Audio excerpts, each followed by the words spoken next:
तर ही थेट दृश्य आपण बघू शकतोय विधिमंडळ परिसरातली उपमुख्यमंत्री अजित पवार यांची एंट्री झालेली आहे। मुख्य म्हणजे त्यांचा जो गुलाबी फेटा आहे तो लक्ष वेधून घेतोय। एक्सक्लुझिव्ह दृश्य अजित पवारांच्या राष्ट्रवादीचे आमदारही गुलाबी फेटा परिधान करून या ठिकाणी एंट्री घेताना आपल्याला दिसून येत आहे। त्यांचं गुलाबी रंगाचं जॅकेट हेही लक्ष वेधून घेताना दिसून येत आहे। तर गुलाबी थीम त्यांनी यावेळच्या विधानसभा निवडणुकीच्या प्रचारामध्ये वापरलेली होती। लाडकी बहीण योजना त्या अर्थमंत्री असताना मागच्या टर्ममध्ये त्यांनी घोषित केली आणि त्यामुळे कुठेतरी राष्ट्रवादीकडून या योजनेचा श्रेय घेण्याचा प्रयत्न करण्यात आलेला होता। आणि आता जेव्हा ते निवडून आलेले आहेत आणि त्यांचे 41 आमदार निवडून आलेले आहेत, त्यांचे काका शरद पवार यांच्यापेक्षाही जास्त चांगली कामगिरी त्यांनी करून दाखवली आहे। त्यामुळे तोच जो गुलाबी रंग आहे तो आपल्याला पुन्हा एकदा या ठिकाणी पाहायला मिळतो। दरम्यान अजित पवार काही अधिकाऱ्यांशी बोलताना दिसून येत आहेत, त्यामुळे ते नेमकं काय बोलत असावे याविषयी उत्सुकता आहे। दरम्यान त्यांच्या सोबत असलेले राष्ट्रवादीचे आमदार हेही गुलाबी रंगाचा फेटा परिधान करून या ठिकाणी एंट्री घेताना आपल्याला दिसत आहेत।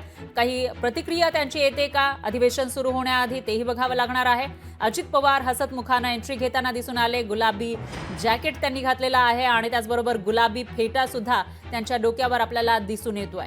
आज आहे विशेष अधिवेशन, अगदी काही मिनिटांमध्ये 10-15 मिनिटांमध्ये या अधिवेशनाला सुरुवात होणार आहे आणि त्याच्या आधी सर्वच आमदार या ठिकाणी एंट्री घेताना दिसत आहेत। पण अजित पवार मात्र या ठिकाणी पोहोचले आणि त्यांना काहीतरी लक्षात आलं। त्याच्यानंतर त्यांनी अधिकाऱ्यांना बोलण्यास सुरुवात केली, त्यांच्याशी संवाद साधण्यास सुरुवात केलेली होती। त्याच्यामुळे थोडेसे रागावल्याचं सुद्धा आपल्याला या ठिकाणी पाहायला मिळतंय।